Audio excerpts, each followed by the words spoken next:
Assalamualaikum warahmatullahi wabarakatuh. Nama saya Salmiati, Stambuk 551 14036 dari jurusan Teknologi Informasi, studi program studi S1 Teknik Informatika, Fakultas Teknik Universitas Tadulako. Pada video kali ini saya mengerjakan tugas perencanaan dan analisis algoritma mengenai algoritma Dijkstra, RIM, dan Kruskal. Sebelum saya memperlihatkan program yang saya buat, saya akan menjelaskan algoritma Dijkstra.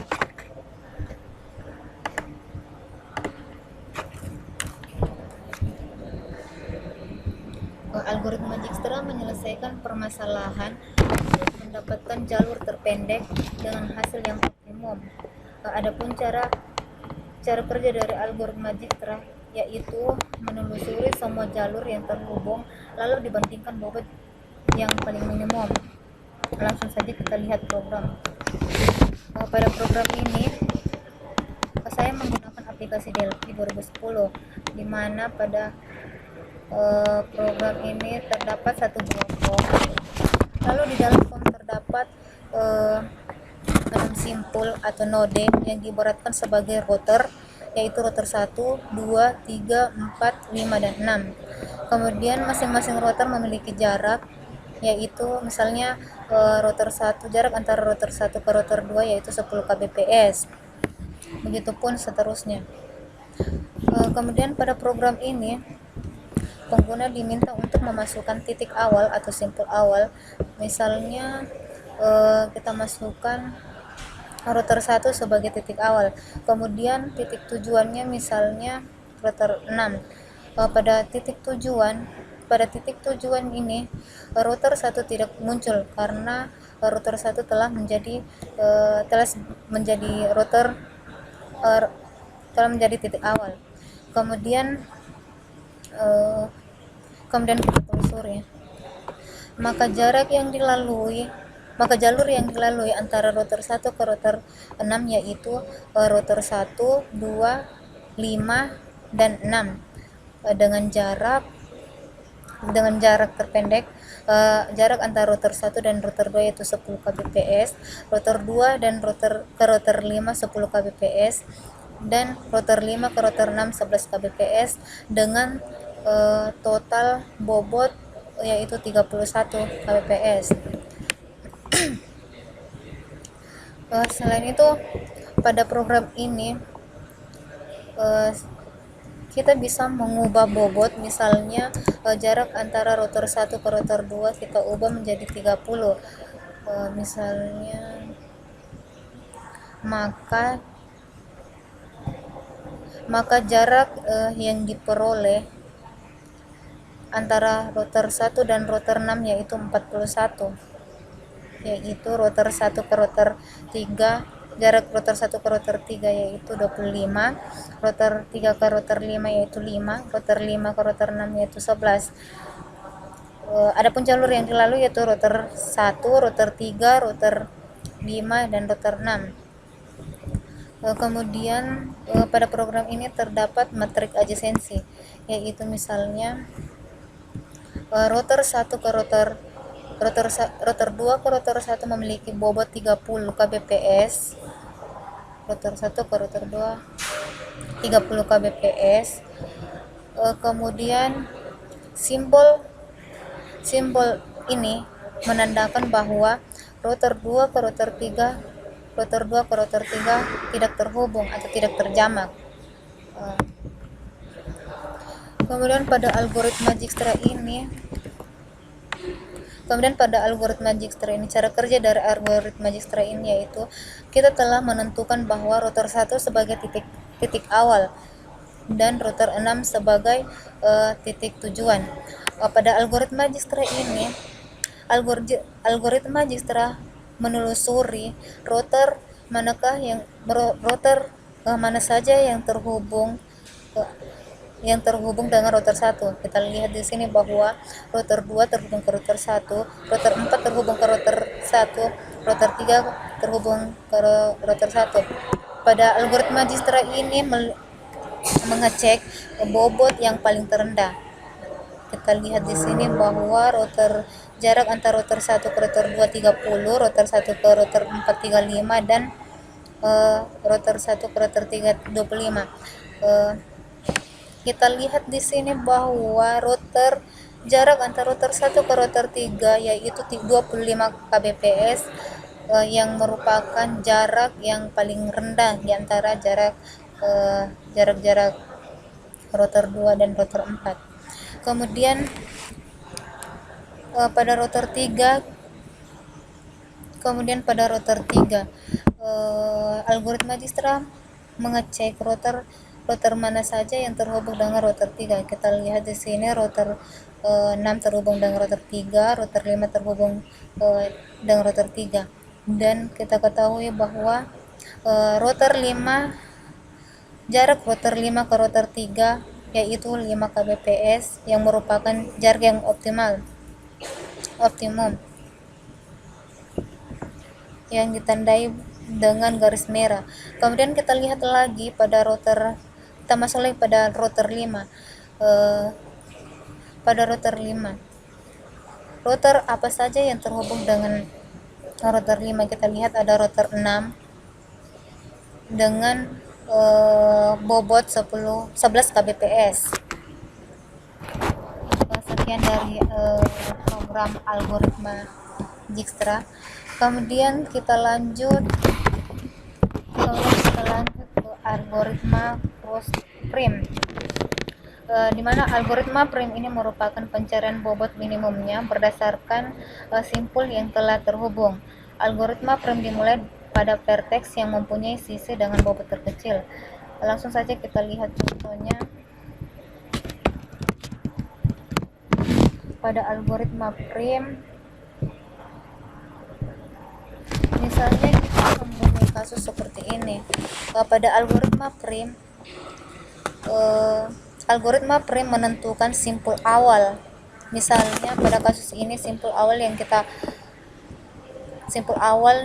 yang kita tentukan yaitu A, dimana kemudian kita lihat bahwa simpul awal ke simpul A ke C dengan jarak 15. Pada algoritma frame ini menelusuri simpul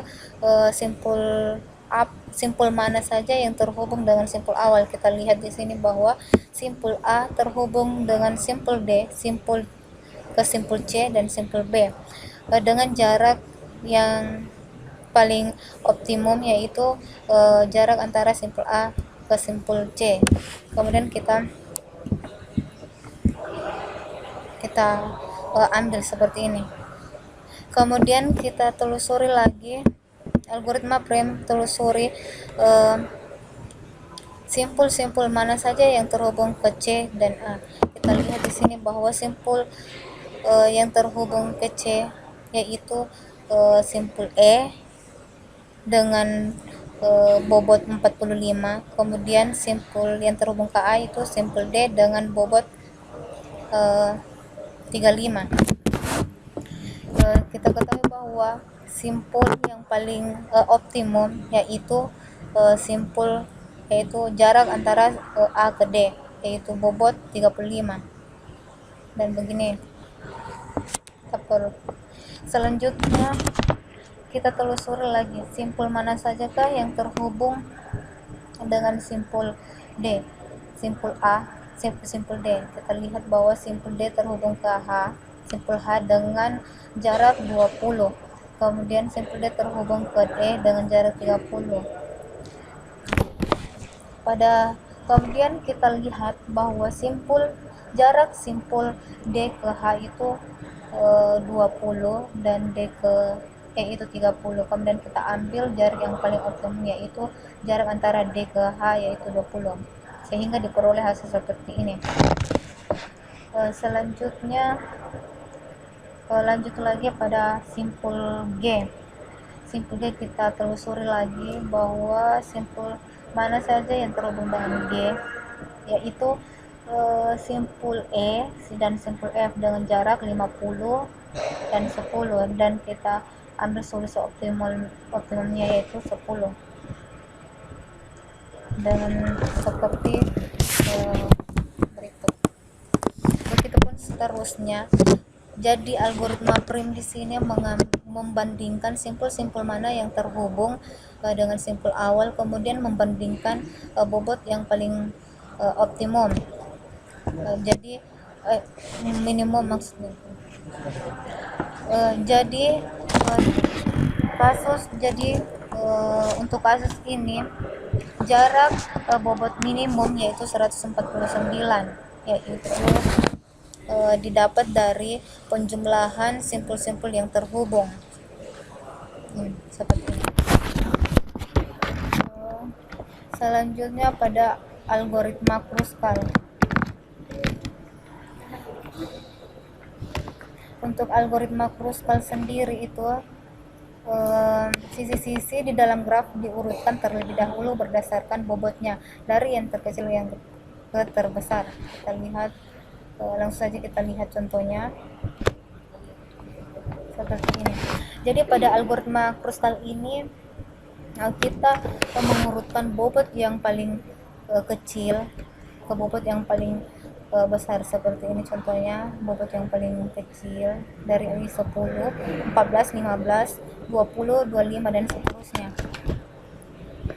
Selanjutnya untuk kasus seperti ini kita lihat bahwa jarak terpendek, maksudnya jarak yang paling kecil yaitu kita lihat tadi 10. Jadi kita ambil jarak antara G ke F yaitu 10.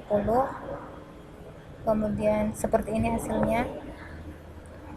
Kemudian kita lihat jarak mana yang paling terhubung, yang paling kecil maksudnya. Kita lihat jarak antara G ke H dengan bobot 14 sehingga diperoleh hasil seperti ini. Kemudian kita lihat lagi, selain itu ada jarak 15 dari A ke C yaitu dengan bobot 15. Begitupun seterusnya, selain 15 yang paling kecil yaitu ada 20 dengan jarak dari H ke D. Begitupun seterusnya hingga diperoleh bobot minimum seperti ini 149, di mana 149 ini merupakan penjumlah dari bobot-bobot yang terhubung.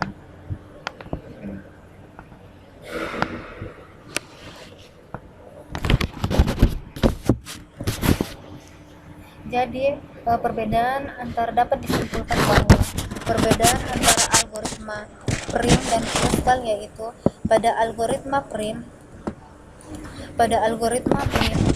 menentukan simpul awal, sedangkan pada Kruskal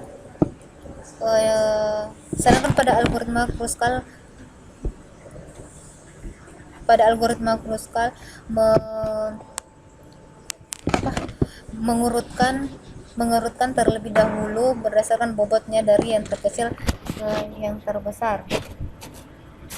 Sekian dari video saya. Mohon maaf jika ada kesalahan. Wabillahi taufiq wal hidayah. Wassalamualaikum warahmatullahi wabarakatuh.